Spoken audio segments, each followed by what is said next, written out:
श्री तुकाराम। श्री ज्ञानदेव श्री तुकाराम। श्री ज्ञानदेव श्री तुकाराम। श्री ज्ञानदेव श्री तुकाराम। श्री ज्ञानदेव श्री तुकाराम। पुंडलीक वरदा हरि विठ्ठल श्री ज्ञानदेव तुकाराम।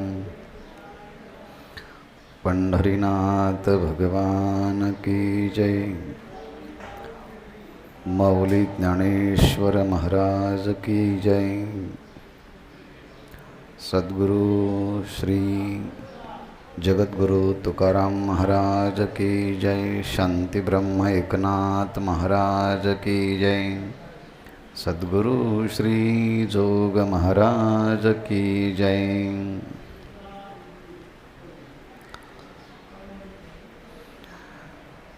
जाचेनी तेजे तेजस रविग्रह,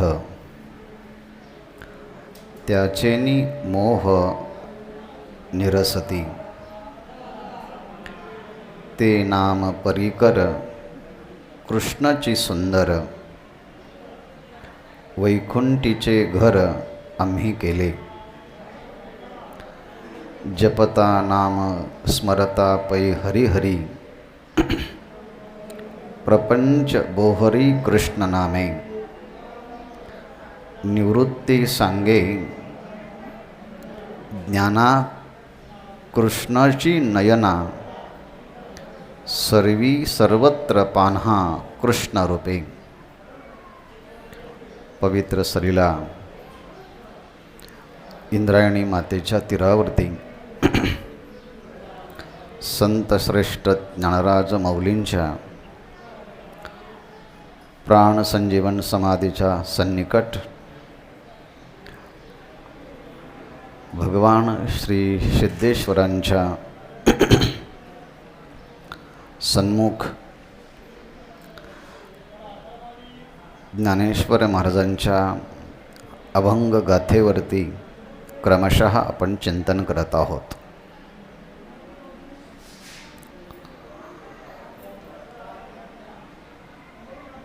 निमित्त श्री संत ज्ञानेश्वर महाराज संजीवन समाधी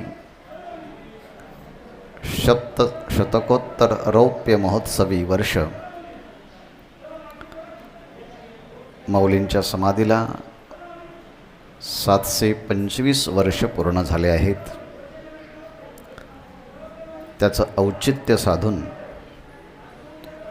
ज्ञानेश्वर महाराजांचं हे वाङ्मय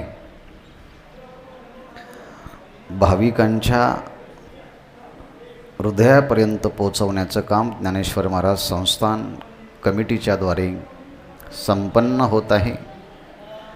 हा एक स्तुत्य उपक्रम।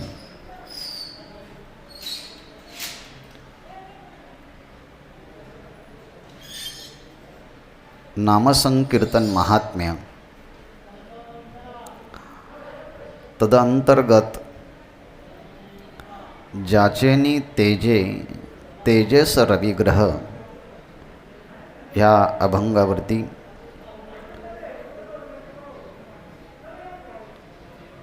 शब्द अलौकिक महात्म्य घेऊन ज्ञानेश्वर महाराजांच्या मुखातून निघाले। त्या शब्दांचा भाव मनी मानसी स्थिर होण्यासाठी, बुद्धीच्या ठिकाणी निर्दोषता प्राप्त होण्यासाठी आणि वाणीला मंगलमय करण्यासाठी ज्ञानेश्वर महाराजांच्या समाधीशी नतमस्तक होऊन मग ह्या अभंगाचं आपण चिंतन करूया। ज्याचेनी तेजे तेजस रविग्रह, त्याचेनी मोह निरसती। नामसंकीर्तन महात्म्य या प्रकरणातील हा अभंग 4 चरणाचा हा अभंग आहे। स्वयंप्रकाशित असणाऱ्या भगवंताच्या तेजानं आकाशस्थ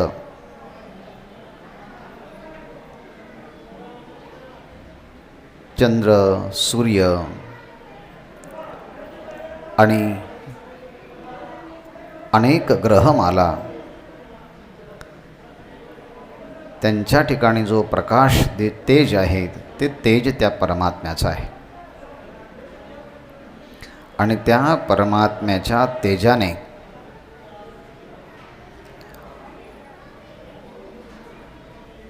साधकाच्या अंतःकरणामध्ये, जीवांच्या अंतःकरणामध्ये या प्रपंचाच्या विषयी जो मोहरूपी अंधार निर्माण झाला आहे त्याचा निरास, त्या मोहरूपी रात्रीचा नाश त्या भगवंताच्या अलौकिक असणाऱ्या नामसूर्याने होत आहे. असं असणारं भगवंताचं नाम अत्यंत पवित्र आहे. ते नाम परिकर. आणि हे नाम ज्याचं आहे असा भगवान श्रीकृष्ण तोही अत्यंत सुंदर आहे. मग भगवंत इतका सुंदर असेल तर त्या भगवंताचं नाम अगदी तसंच सुंदर आणि पवित्र, सर्वतोपरी पवित्र करणारं असं नाम आहे.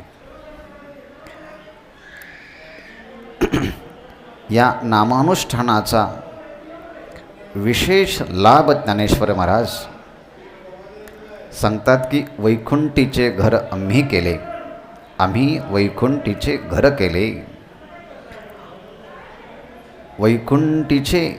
वैकुंठाचे आम्ही घर केलेले आहे.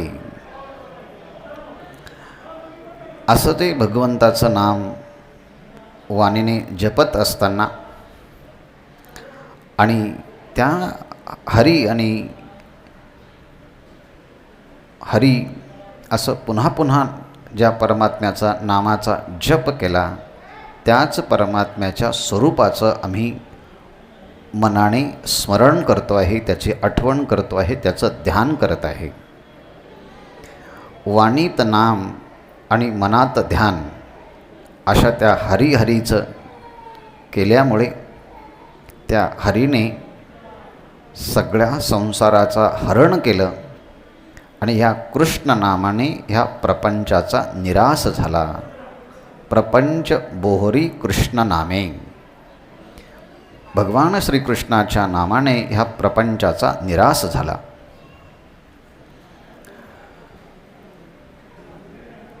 श्री ज्ञानेश्वर महाराजांचे सद्गुरू चित्सूर्य श्री निवृत्तीनाथ महाराज ते आपल्या परमशिष्य असणाऱ्या ज्ञानेश्वर महाराजाला सांगतायत, निवृत्ती सांगे, हे ज्ञाना, कृष्णाची नयना, त्या भगवान श्रीकृष्णाचं वाणीने जप, मनाने स्मरण सातत्याने केलं असताना ते मनच कृष्णरूप होऊन जातं. आणि एकदा की मन कृष्णरूप झालं की मग सर्वत्र पाना कृष्णरूपे. मग सर्व देशात, सर्व कालात, सर्व वस्तूत ज्याचं वाणीने स्मरण होतं, ज्याचं मनाने ध्यान होतं, तोच आता नेत्रांच्या माध्यमातून सर्व देश, वस्तू, कालामध्ये त्याचंच रूप प्रगट होतं आहे. हा कृष्णरूपाचा पान्हा सर्व स्थळी, सर्व ठिकाणी अनुभूतीला येतो आहे. असा गुरुपदेश ज्ञानेश्वर महाराजांना सद्गुरू निवृत्तीनाथांच्याकडनं प्राप्त झाला. असा आशय प्रगट करणारा हा चारचरणाचा अभंग ज्ञानेश्वर महाराज या अभंगातून नामसंकीर्तन महात्म्य वेगळ्या अंगाने प्रगट करतायत. या अभंगातल्या पहिल्या चरणामध्ये भगवत तेजाचा महिमा सांगितला. ज्याचेनी तेजे तेजस रविग्रह. तर दुसऱ्या पहिल्या चरणाच्या उत्तरार्धामध्ये त्या भगवंताच्या ठिकाणी असणारं जे तेज सामर्थ्य, त्या सामर्थ्याने काय होतं आहे, साधकाच्या अंतःकरणामध्ये या जगाच्या संबंधानं असणारा जो मोह आहे त्या मोहाचं निरसन होतं.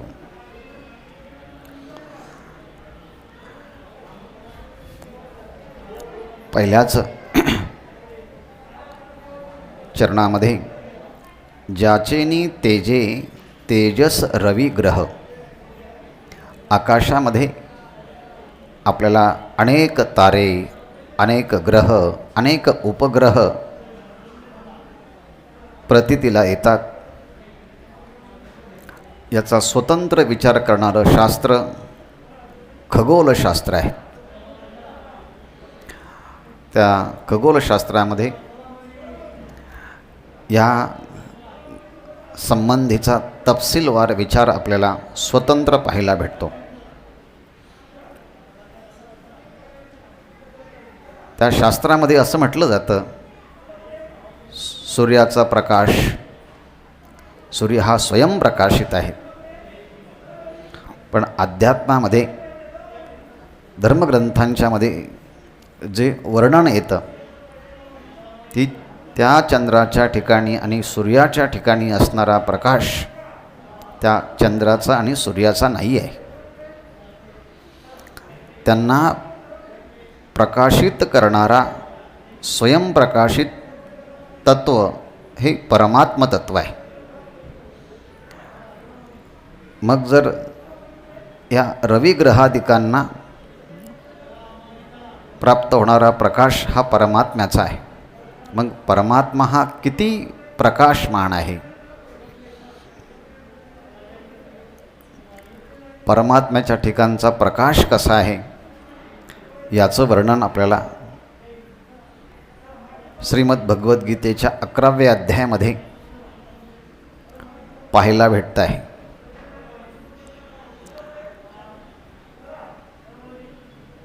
अर्जुनाने भगवंताला प्रार्थना केली की हे भगवन, मला तुमचं हे विश्वरूप दर्शन पाहायचं आहे, तुमचं यथार्थ स्वरूपाचं दर्शन करायचं आहे.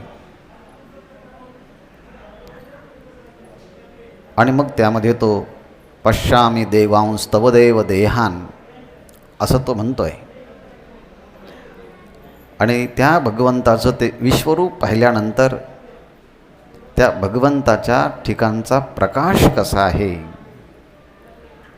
तर एकाच वेळेस असंख्य संख्येने अनंत असणारे सूर्य आकाशामध्ये प्रकाशित व्हावे तसा प्रकाश अर्जुन म्हणतो, देवा मला ह्या तुमच्या विश्वरूपाच्या ठिकाणी दिसतोय. भाष्यस्तस्य महात्मनः, एवढा प्रकाश हा तुमचा आहे.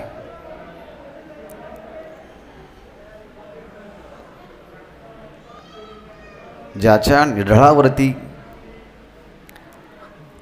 एवढं सामर्थ्य आहे, तुझे निढळे कोटी चंद्रप्रकाश, कमलनयन हास्य वदन हसे. त्या परमात्म्याच्या ठिकाणी जो प्रकाश आहे तो प्रकाश हा स्वयंप्रकाशित प्रकाश आहे.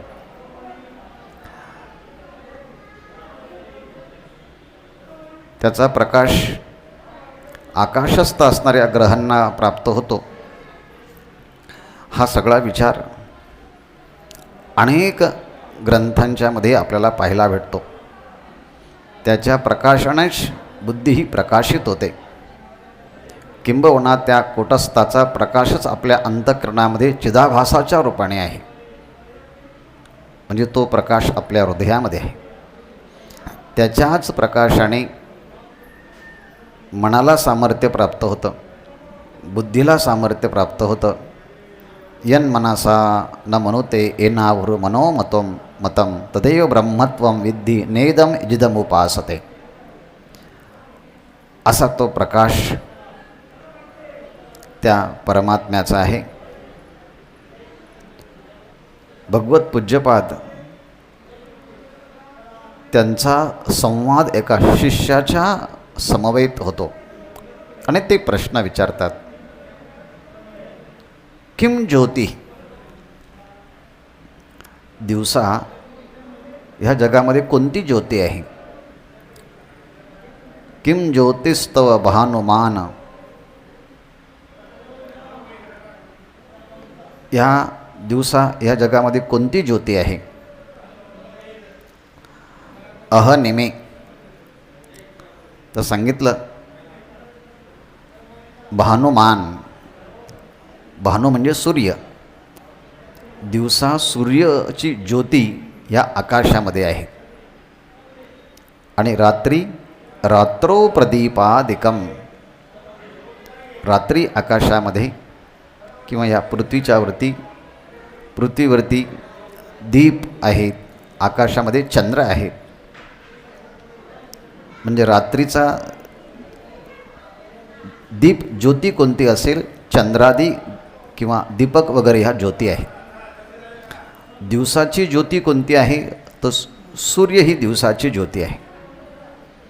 मग म्हटले त्या दिवसा असणाऱ्या त्या सूर्य ज्योतीला आणि रात्रीच्या काळामध्ये चंद्र आणि दीप इत्यादी ज्योतींना कोणत्या ज्योतीच्याद्वारे पाहिलं जातं?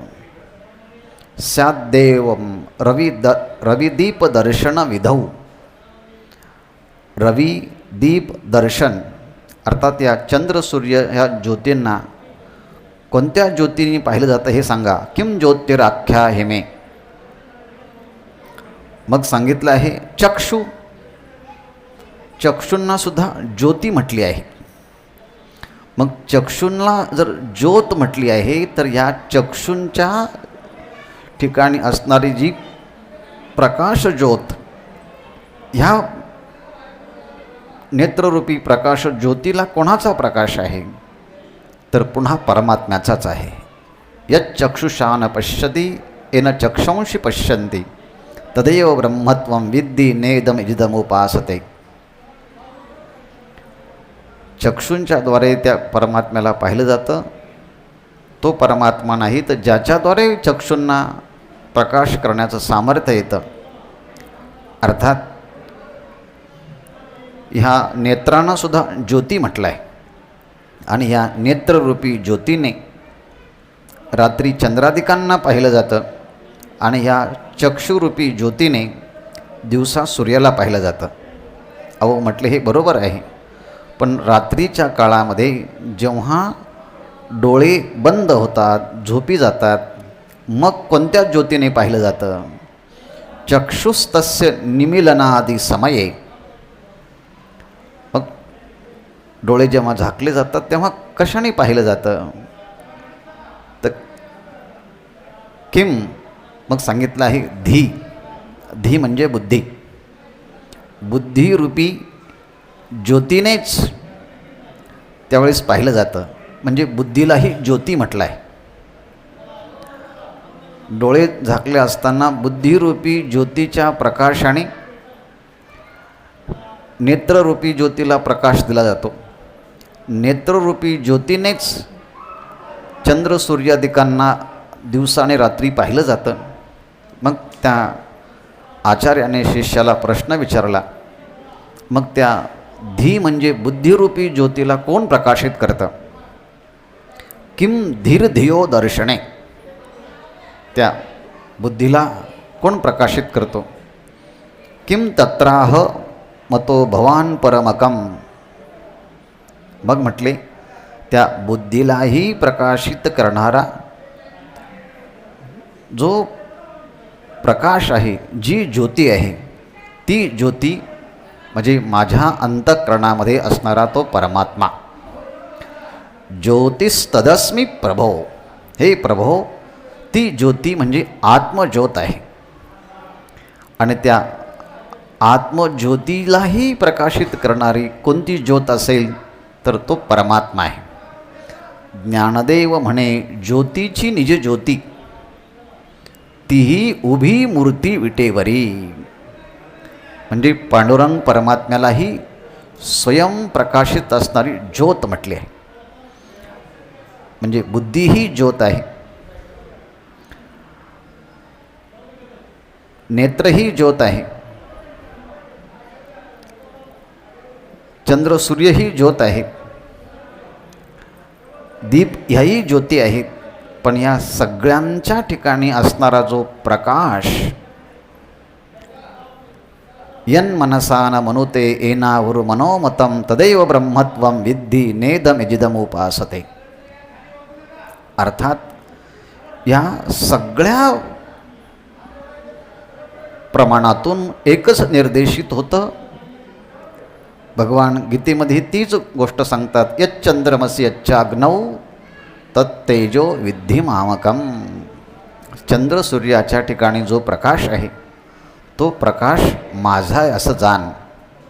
यच्चंद्रमसि यच्चाग्नौ तत्तेजो विद्धी मामकम, मामकम विद्धी, तो माझा प्रकाश आहे असं जाण. ह्याप्रमाणे गीतेतला हा संदर्भ दिला. आणि शंकराचार्यांचा जो एक श्लोक आहेत त्या एका श्लोकामध्ये हा सगळा वृत्तांत संवादाच्या स्वरूपामध्ये आचार्य मांडतात. किं ज्योतिस्तव भानुमान अहनिमे रात्रौ प्रदीपादिकं स्याद्देवं रविदीपदर्शनविधौ किं ज्योतिराख्याहिमे चक्षुस्तस्य निमीलनादिसमये किं धीर्धियो दर्शने किं तत्राहमतो भवान परमकं ज्योतिस्तदस्मी प्रभो. हे प्रभो, ती आत्मज्योत आहे, ती परमात्मज्योत आहे. आणि म्हणून परमात्म्याच्या प्रकाशानेच जगातला सगळ्या वस्तूंना प्रकाशित केलं जातं. म्हणजे पहिला प्रकाश हा आत्मप्रकाश आहे, परमात्म्याचा प्रकाश आहे. म्हणजे परमात्मा सगळ्यांना प्रकाशित करतो, पण त्या परमात्म्याला कोणी प्रकाशित करू शकत नाही. म्हणून वेदाने अर्थात श्रुतीनेही सुद्धा हीच उद्घोषणा केली आहे की न तत्र सूर्यो भाती, तत्र सूर्यो न भाती. म्हणजे सूर्य त्या परमात्म्याला प्रकाशित करू शकत नाही. न चंद्र तारकम, चंद्र तारका त्या परमात्म्याला प्रकाशित करू शकत नाही.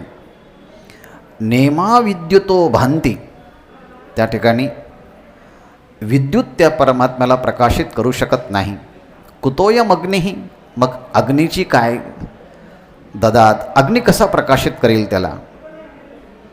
मग न तत्र सूर्यो भाती न चंद्र तारकम नेमो विद्युतो भांती कुतोयम अग्निही तमेव भान्तमनुभाति सर्वं तस्य भासा सर्वमिदं विभाति. कठोपनिषदातली ही श्रुती आहे.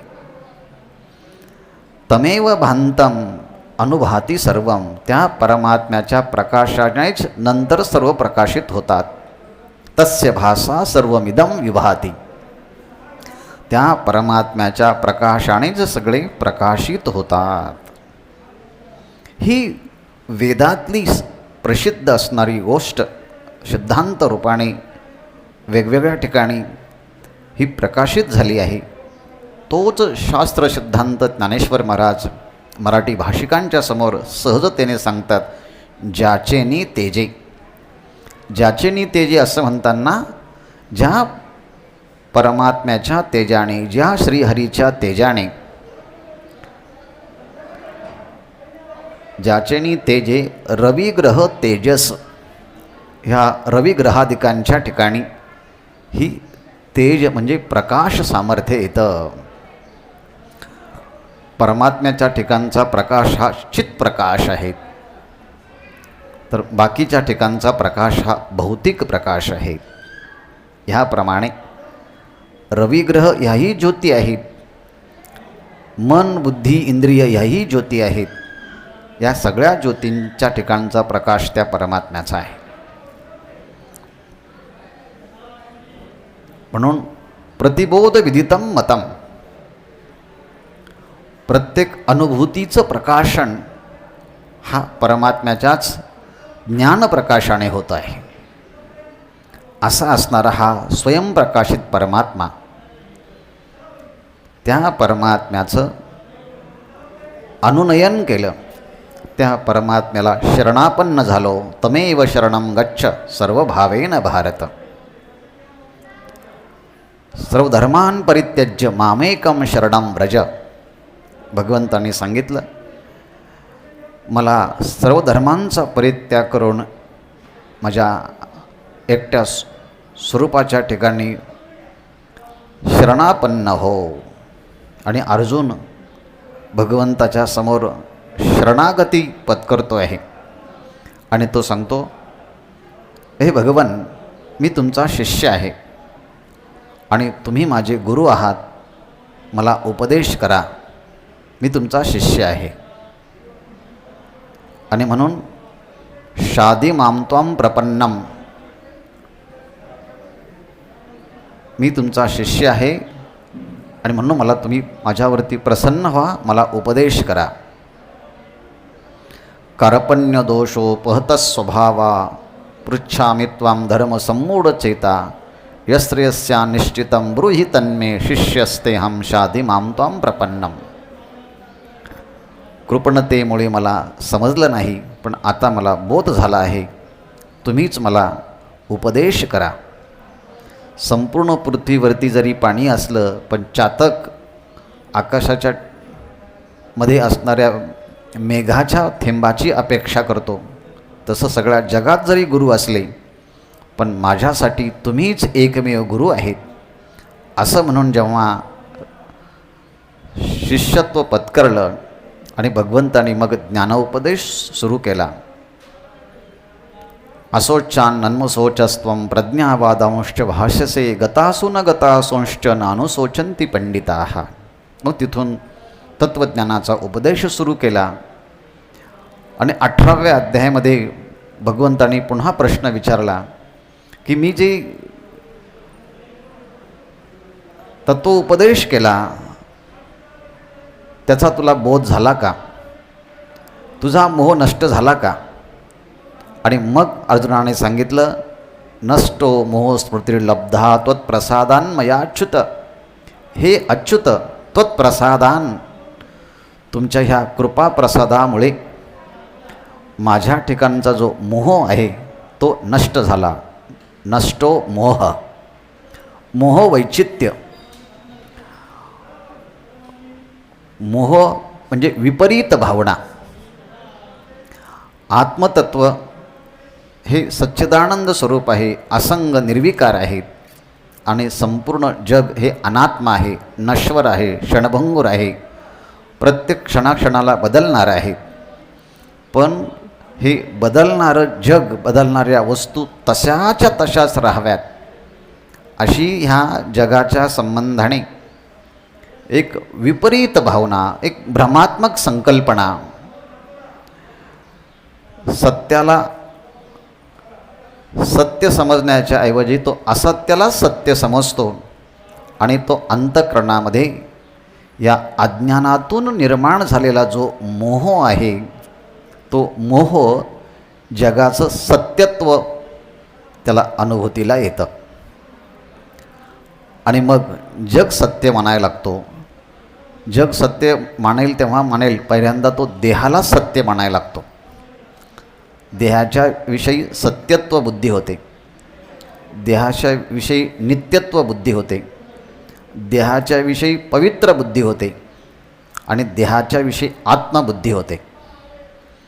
देह हा अनात्मा आहे, अपवित्र आहे आणि अशा अनात्मा, अपवित्र, अशुद्ध असणाऱ्या देहाला, अनात्म असणाऱ्या देहाला आत्मा समजणं, पवित्र समजणं, नित्य समजणं ही तर विपरीत भावना आहे. ही अज्ञानातून निर्माण होणारी विपरीत भावना आहे आणि अशा अज्ञानाचा निराश ज्ञानाने होतो हा सिद्धांत आहे, पण भगवंताला शरण गेलेला जो नामधारक आहे, भगवंत त्याच्या अंतःकरणामध्ये प्रविष्ट होऊन त्या अज्ञानातून निर्माण झालेला मोहरूपी अंधकार निवृत्त करतात. तेषामेवानुकंपार्थ महमज्ञानजन्तमः नाशयाम्यात्मभावस्तो ज्ञानदीपेन भास्वता. ह्या ज्ञानरूपी प्रकाशाच्या द्वारे भगवंत त्याच्या अंतःकरणामध्ये प्रविष्ट होतात आणि मग त्याचा मोह निवृत्त करतात. ज्ञानशास्त्रामध्ये ज्या अज्ञानाचा मोह निवृत्त करण्यासाठी स्वतंत्र प्रक्रिया सांगितली की या संपूर्ण जगाचं परीक्षण करावं आणि ह्या जगामध्ये कर्माच्याद्वारे प्राप्त होणारं जे लोक आहे त्यामध्ये उत्पाद्य, प्राप्य, विकार्य, संस्कार्य असे अनेक प्रकारचे दोष आहेत. आत्मा मात्र कर्माच्याद्वारे प्राप्त होत नाही. अशा प्रकारे ह्या जगाचं निरीक्षण करून दोषदृष्टी प्राप्त करून जे वैराग्य प्राप्त होतं ते वैराग्य आपल्या ठिकाणी आहे हे दाखवण्यासाठी हातामध्ये समिधा घ्यायची आणि डोक्यावरती अग्नी घ्यायचा. डोक्यावरती अग्नी घ्यायचा हे प्रखर वैराग्याचं लक्षण आहे. हातामध्ये समिधा घ्यायची, मला आता कोणताही रस नाही, आणि मग गुरूंच्याकडनं ते ज्ञान संपादन करायचं. परीक्ष लोकान कर्मचितान ब्राह्मणो निर्वेद मायान नास्ति कृता कृतेन तद्विज्ञानार्थम स गुरुमेवा गच्छेत समीत पाणीम श्रोत्रियम ब्रह्मनिष्ठम. मग त्यांच्याकडे जायचं आणि मग ते उपदेश करतात. आचार्यवान पुरुषो वेद. मग ते आचार्य उपदेश करतात आणि असं म्हटलंय आचार्यात हवई विद्या सादिष्टम प्रापत. त्या आचार्याकडूनच प्राप्त झालेली विद्या अंतःकरणामध्ये सुप्रतिष्ठित होते आणि मग तो ब्रह्मवेद ब्रह्मैव भवती. तो ब्रह्माला जाणणारा ब्रह्मस्वरूप होतो. आणि ह्याकरता विवेक वैराग्य लागतं. ज्ञानशास्त्रामध्ये सांगितलं आहे ज्या क्षणी वैराग्य होईल त्या क्षणी त्यांनी संन्यास घ्यावा आणि वेदांताचं श्रवण करावं. यत अहरेव विरजेत तद अहरेव प्रव्रजेत असं म्हटलं आहे. पण हे सगळं होत असताना ही ज्ञानाच्या परंपरेतनं ही गोष्ट जरी सांगितली तरी भक्ती ही स्वतंत्र आहे, तिला कसल्या आवश्यकता नाही असं नारद महर्षींनी इतर साधनाचं अवलंबन करावं लागत नाही. भक्ती हा स्वतंत्र पुरुषार्थ आहे याचं वर्णन केलं. आणि म्हणून भगवंताची जर कृपा झाली तर भगवंताच्या कृपेने भगवंताच्या नाममाहात्म्याने त्या भक्ताच्या अंतःकरणातला मोह भगवत कृपेने नष्ट होतो. त्याचेनी मोह निरसती. त्या भगवंताच्या कृपेनं मोहाचा निराश होतो.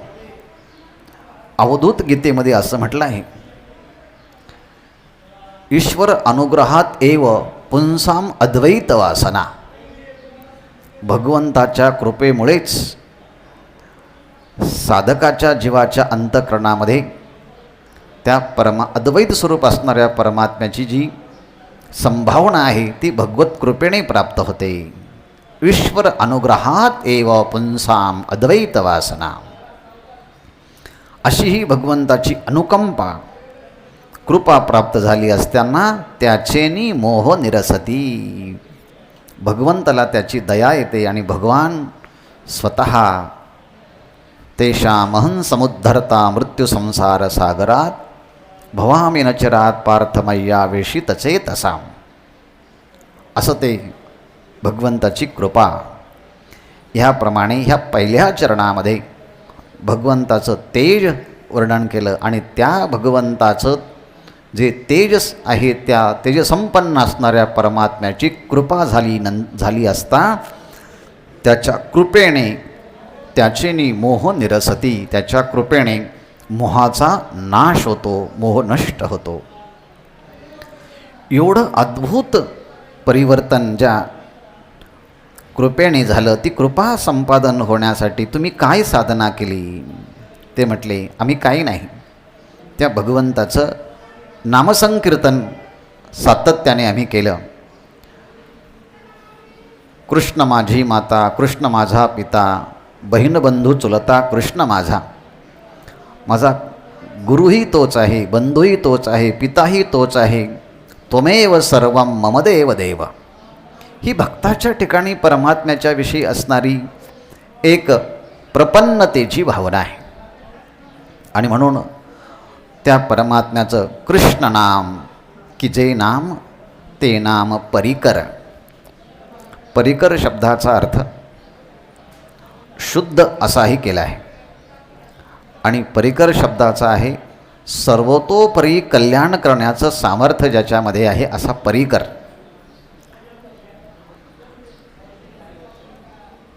आणि परिकर शब्दाचा अर्थ आहे ते तुकोबरायांचे परिकर आहेत, सांगाती आहेत, असंही वेगळ्या संदर्भामध्ये संत वाङ्मयामध्ये तो शब्द येतो. पण येथे परिकर पवित्र अर्थाने सर्वतोपरी मंगल करणारा तो भगवंताचं नाम आहे. ते नाम परिकर. पवित्र आहे, पवित्र नाही, पवित्राणांच पवित्रयो. ज्या पवित्रांनाही पवित्र करणारा आहे. मंगलानांच मंगलम, ते मंगलाचंही मांगल्य आहे. आणि असं जे नाम पवित्र नाम आहे ते मुखामध्ये धारण केलं. हे नाम ज्याचं आहे तो श्रीकृष्ण कसा आहे? तो म्हटले कृष्णाची सुंदर. तो भगवान श्रीकृष्ण अतिशय सुंदर आहे. ही सगळी सुंदर सृष्टी ज्या परमात्म्याने निर्माण केली, तो सृष्टीचा परमात्मा ह्या सृष्टीपेक्षाही अतिशय सुंदर आहे. त्या परमात्म्याच्या सौंदर्याचं वर्णन अनेक महापुरुषांनी त्या परमात्म्याचा साक्षात्कार करून केलेला आहे. तो परमात्मा किती सुंदर आहे.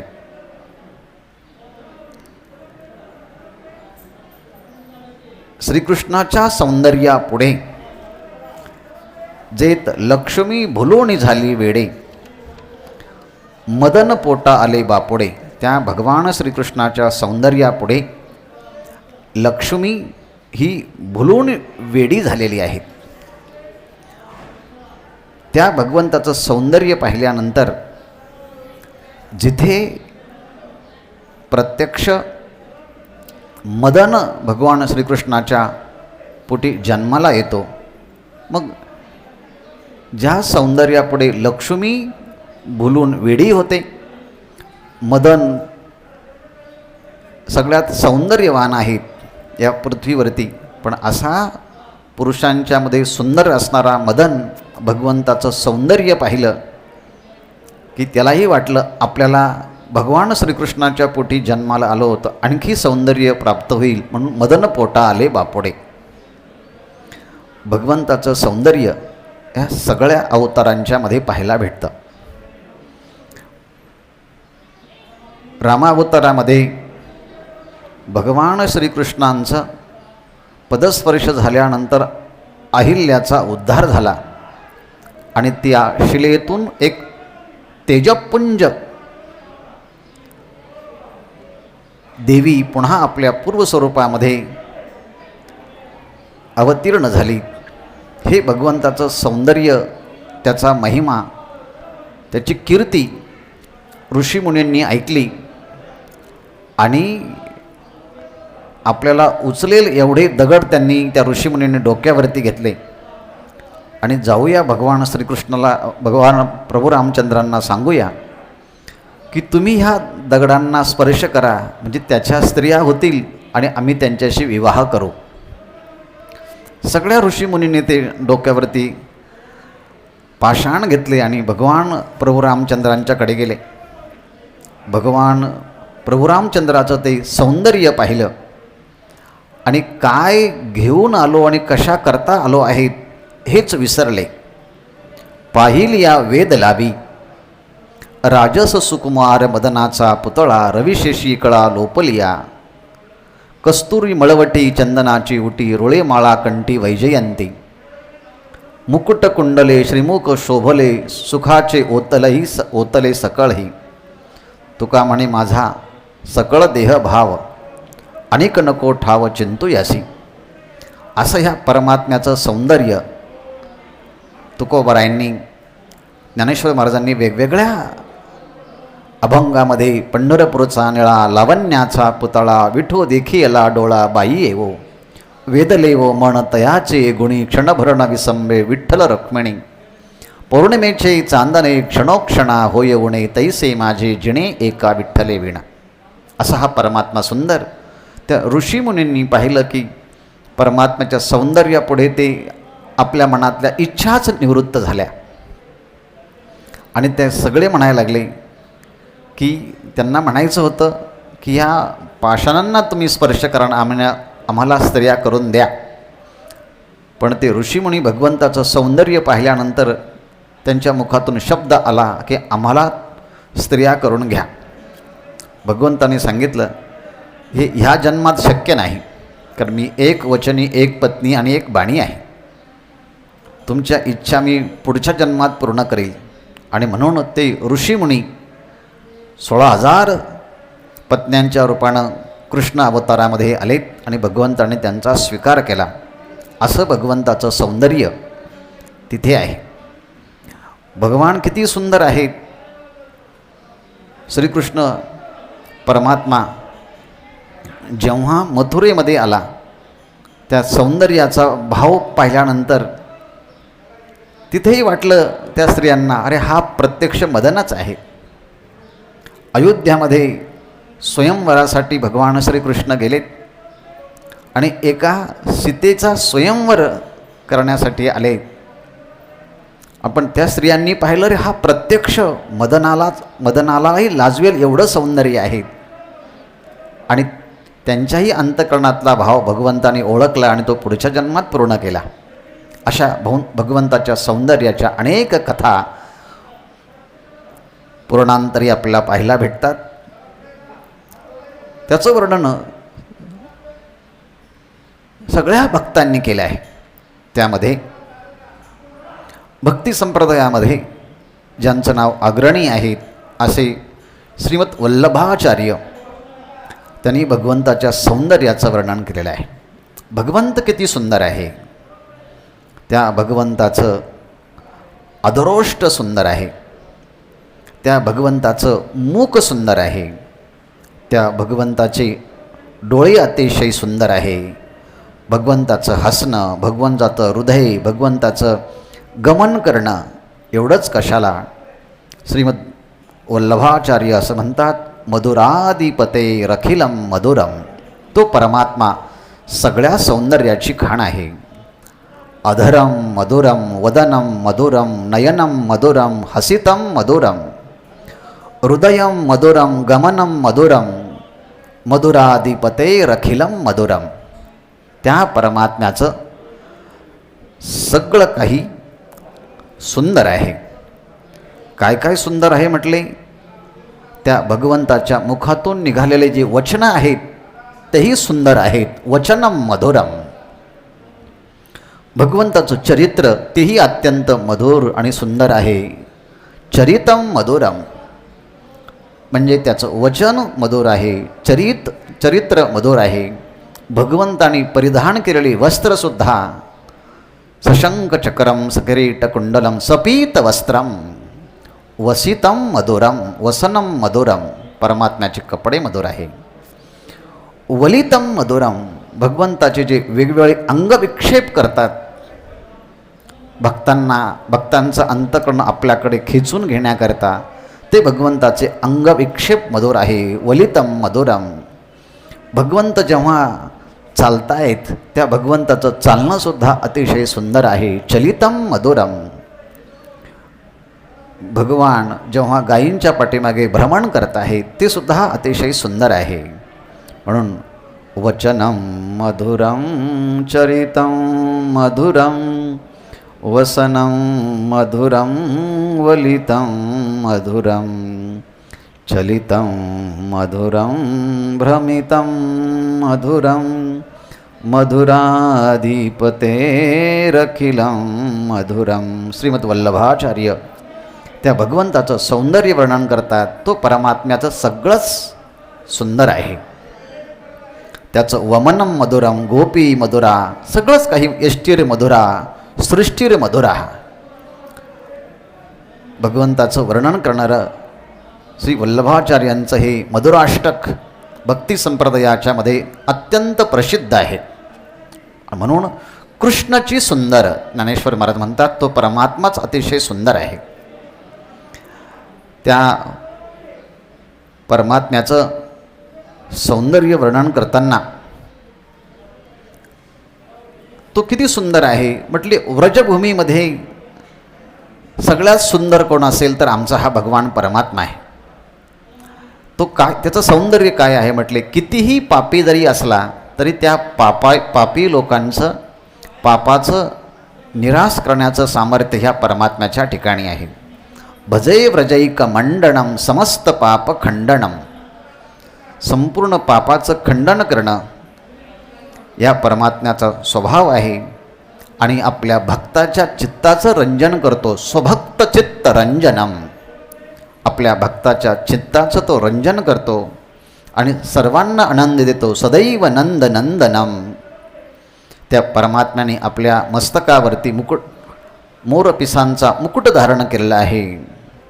सुपिच्छ गुच्छ मस्तकम, आणि सगळ्यांना नाद माधुर्याने प्रभावित करणारी जी वेणू आहे तो वेणू भगवंताने आपल्याजवळ धारण केला आहे. सुनाद वेणू हस्तकम, आणि जो काम आहे त्या कामाचाही सौंदर्याचा सागर हा परमात्मा आहे.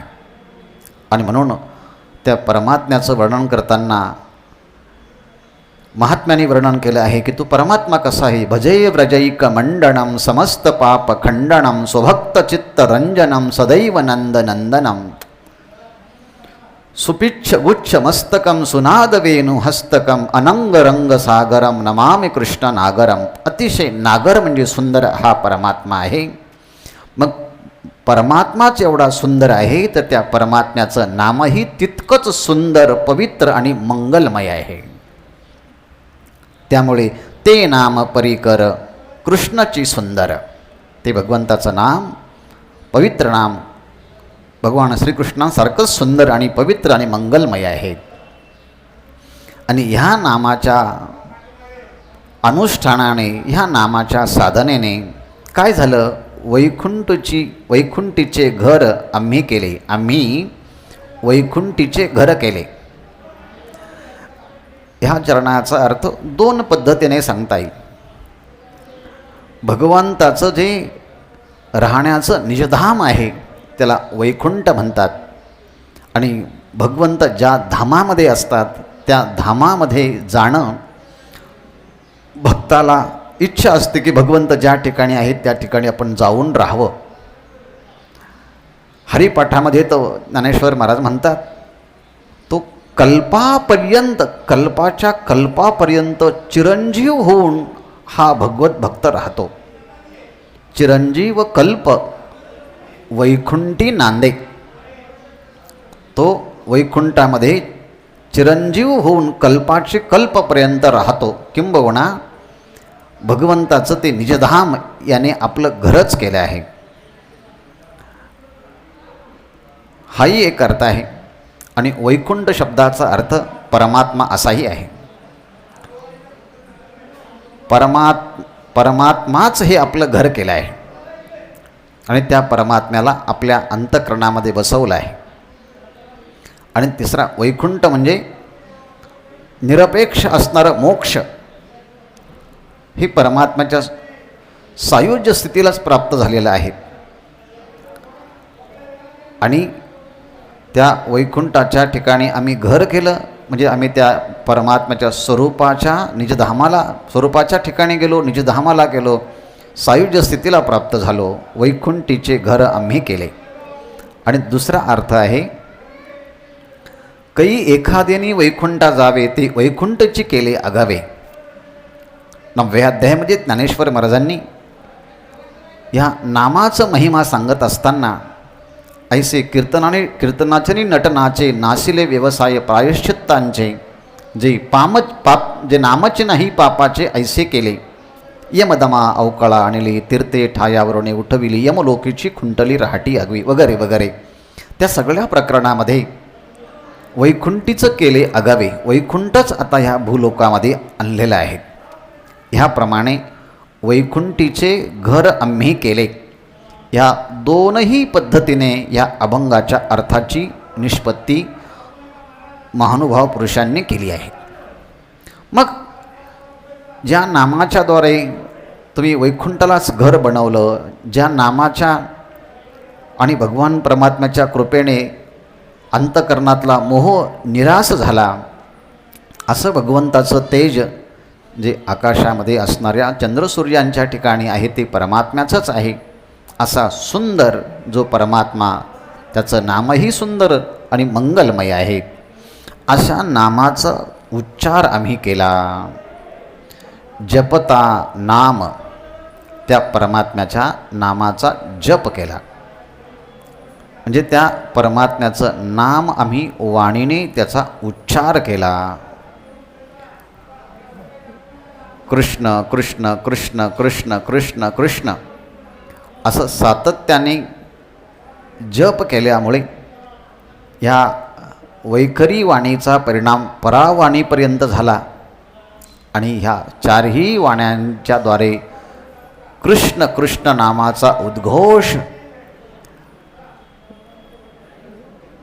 एवढा झाला की शरीरातल्या ज्या 72,72,72,72,10,201 नाड्या त्या सगळ्या नामचिंतनानं शुद्ध झाल्या. इडा आणि पिंगला यांच्यामध्ये असणारी जी सुषुम्ना नाडी, त्या सुषुम्ना नाडीतही या नाममहात्म्याचा एवढा प्रभाव झाला. षडचक्रांचं भेदन करून सहस्रार चक्रामध्ये असणाऱ्या अमृत कुपी जे आहे त्या अमृताचाही लाभ या नामधारकाला सहजच झाला. एवढा मोठा ह्या नाम जपाचं सामर्थ्य भगवंताचे ह्या नामजपाचं सामर्थ्य साधकांना भक्तांना प्राप्त होतं. म्हणून जपता नाम, हरिहरी जपता नाम, त्या हरिहरी असणाऱ्या म्हणजे हरिस्वरूप असणाऱ्या पापम हरती इति हरिही, जो हरित वर्णाचा आहे, पापाचं हरण करतो असा जो हरी, त्या भगवंताच्या नामाचं स्मरण केलं असताना काय होतं? हरी हरी नाम जपता, हरी हरी ह्या नामाचा जप केला असताना त्याचप्रमाणे हरी हरी स्मरता. नामजपाचे अनेक असे प्रकार सांगितले आहे. म्हणजे वाचिक जप आहे, उपांशु जप आहे, मानसिक जप आहे, अनन्य जप आहेत. असे 5 प्रकार ह्या नामजपाचे नाममहात्म्याच्यामध्ये सांगितलेले आहेत. आणि त्यापैकी ज्या परमात्म्याच्या नामाचा आपण उच्चार करतो त्या परमात्म्याच्या स्वरूपाचंही आपण ध्यान करावं. म्हणून तो परमात्मा कसा आहे? सुंदर ते ध्यान. तो विटेवरती उभा आहे, कटेवरती हात आहे, पिवळा पितांबर त्याने परिधान केला आहे, गळ्यामध्ये वैजयंती माळा आहे, कानामध्ये मुकुट कुंडले आहेत, डोक्यावरती मुकुट धारण केलेला आहे. भक्तांची तो वाट पाहत आहे. ज्याचं नेत्र आणि चरण सम आहे असा समचरण असणारा, विटेवरती असणारा तो उभा परमात्मा आहे. असं त्या परमात्म्याचं मुखाने नाम आणि मनाने ध्यान, ध्यानपूर्वक नाम आणि नामपूर्वक ध्यान असं म्हटलं आहे. सतत नामचिंतन झाल्यानंतर, वाणी थकल्यानंतर त्या परमात्म्याचं ध्यान करावं आणि ध्यान करता करता तो साधक थकला तर पुन्हा नाम घ्यावं. ध्यानयुक्त नाम आणि नामयुक्त ध्यान झाल्यानंतर साक्षात्काराची पृष्ठभूमी त्या साधकाच्या जीवनामध्ये लवकर प्राप्त होते. जपता नाम स्मरता पै हरी हरी. झालं काय याने? प्रपंच बोहरी कृष्ण नामे. कृष्ण नामे प्रपंच बोहरी. या कृष्ण नामाचा महिमा असा झाला म्हटले, संसार प्रपंच बोहरी. प्रपंच शब्दाचा अर्थ 5 पंचमहाभूत, त्याचाच प्रकर्षाने जिथे विस्तार आहे असा हा 5चा विस्तार म्हणजे हा प्रपंच. तो कृष्ण नामे, त्या भगवान श्रीकृष्णाच्या नामाने काय झाले आहे? बोहरी झाली आहे. बोहरी झाली आहे म्हणजे ह्या प्रपंचाचा निरास झाला आहे. प्रपंच वृत्तीचा निरास झाला आहे. निरास शब्दाचा अर्थ आहे दृढ मिथ्यात्व निश्चय. दिसणारा संसार जो दिसतो आहे त्याची सत्ता ही पारमार्थिक सत्ता नाही आहे, त्याची ही व्यावहारिक सत्ता आहे, किंबहुना प्रतीती मात्र सत्ता आहे. आणि प्रतीती मात्र सत्ता या संसाराची आहे तो मिथ्या आहे, क्षणभंगूर आहे, क्षणक्षणाला बदलणारा आहे. अशी एक विवेकसंपन्न वैराग्याची वृत्ती निर्माण झाल्यामुळे त्या संसाराचा एक प्रकारचा मिथ्यात्व निश्चय होणं हाच निरास आहे. मृगजळ हे दिसतं आहे पण दिसत असूनसुद्धा ते खरं नाही. मग ते काय आहे? प्रतीती मात्र सत्ता आहे. याप्रमाणे भक्त फक्त परमात्मा सत्य आहे आणि परमात्म्याचं नाम सत्य आहे. ही दिसणारं सगळं प्रपंचसृष्टी ही आटणारी आहे, पण न आटणारं फक्त परमात्म्याचं नाम आहे. स्वतंत्र अभंग ह्यामध्ये माऊलींचा आपल्याला पुढे पाहायला भेटणार आहे. ते नाम नाटे असं माऊली पुढे जाऊन अभंगामध्ये एका ठिकाणी बोलणार आहे. ह्याप्रमाणे संपूर्ण प्रपंचाच्या विषयी असणारी जी वृत्ती, त्या वृत्तीचाही निरास झाला आणि प्रपंचाचाही निरास म्हणजे दृढ मिथ्यात्व निश्चय झाला. आणि सार सार सार विठोबा नाम तुझे सार, अर्थात साररूप असणाऱ्या परमात्म्याचा नामाचा स्वीकार केल्यामुळे त्या परमात्म्याच्या नामानेच या प्रपंचाचाही निरास झाला आणि मोहाचाही निरास झाला. कारण ह्याच अभंगाच्या पहिल्या चरणाच्या उत्तरार्धामध्ये परमात्म्याच्या तेजाने त्याचेनी मोह निरसती, त्या परमात्म्याच्या तेजाने मोहाचा निरास होतो. आणि आता सांगितलं मनाने स्मरण आणि वाचेने नामजप केल्यामुळे कृष्ण नामे प्रपंच बोहरी.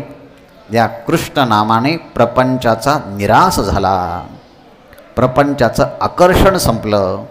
प्रपंचाच्या विषयी, ह्या जगाच्या विषयी, वस्तूंच्या विषयी सुखबुद्धी जी मनात होती तिचा निरास झाला. आणि मग ज्ञानेश्वर महाराज आपल्या गुरु उपदेशाने प्राप्त झालेल्या अनुभूतीचा निर्देश करतात. निवृत्ती सांगे ज्ञाना कृष्णाची नयना, सर्वी सर्वत्र पान्हा कृष्ण रूपे. निवृत्ती सांगे, चित्सूर्य निवृत्तीनाथ महाराज आपले परमशिष्य असणारे ज्ञानेश्वर महाराजांना सांगतात, निवृत्ती सांगे ज्ञाना. निवृत्तीनाथ महाराज सांगतात, हे ज्ञाना कृष्णाची नयना, सर्वी सर्वत्र पान्हा कृष्ण रूपे.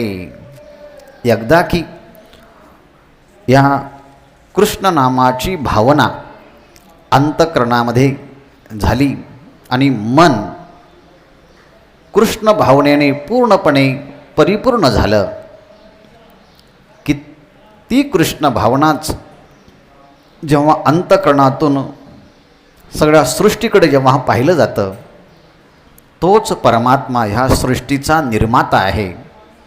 म्हणून एखाद्याची कृती पाहिल्यानंतर ही कृती ज्याने निर्माण केली त्याची आठवण होते.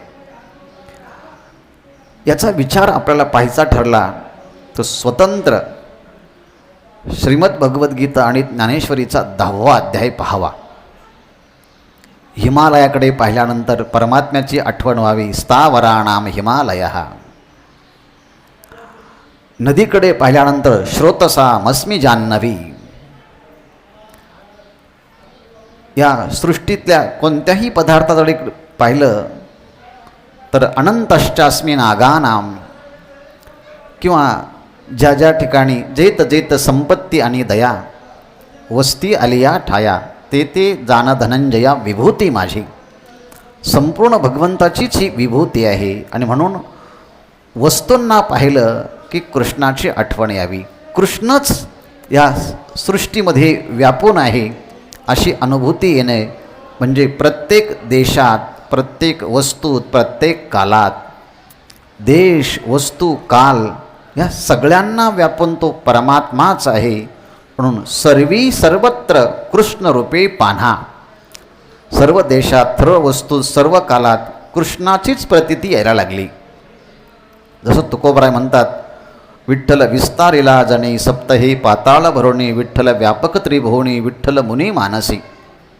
तसा हा कृष्ण नामाचा नामचिंतन, त्या कृष्णाचं ध्यान, त्यामुळे शरीरामध्ये असणाऱ्या सप्त धातूंच्यामध्ये आणि 72,72,10,201 नाड्यांच्यामध्ये कृष्ण कृष्ण कृष्ण कृष्ण हा ध्वनी अगदी अर्जुनाच्या त्या नामाच्या प्रभावानं त्याच्या केसातनं कृष्ण कृष्ण आहे, तो चोखोबरायांच्या हाडातनं विठ्ठल विठ्ठल आहेत, तर जनाबाई महाराजांच्या गोरीतनं विठ्ठल विठ्ठल आहेत. एकदा की मनात कृष्ण अनुभूती आली की तीच इंद्रियांच्या माध्यमातून सर्व सृष्टीत त्याचीच अनुभूती यायला लागते. आणि म्हणून सर्वी सर्वत्र पाना कृष्णरूपे, निवृत्ती सांगे ज्ञाना कृष्णाची नयना, सर्वी सर्वत्र पाना कृष्णरूपे, असा नकशिकांत या कृष्ण नामाने साधकाला कृष्णाची अनुभूती सगळीकडे म्हणजे परमात्म्याची अनुभूती येते. हा जो दिव्य साक्षात्काराचा आविष्कार ज्ञानेश्वर महाराजांनी ह्या अभंगातनं प्रगट केला, तशाच प्रकारची सद्भावना नामाच्या विषयी होऊन ती धारणा अंतःकरणामध्ये प्रगट होऊन ते नाम आपल्यामध्ये यावं याकरता काया वाचा मनानं माऊलींच्या समाधीशी नतमस्तक होऊया आणि त्या अनुभूतीची आपण अपेक्षा करूया. पुंडलिक वरदा हरी विठ्ठल. श्री ज्ञानदेव तुकाराम माऊली ज्ञानेश्वर महाराज की जय. विठ्ठल विठ्ठल विठ्ठल विठ्ठल विठ्ठल.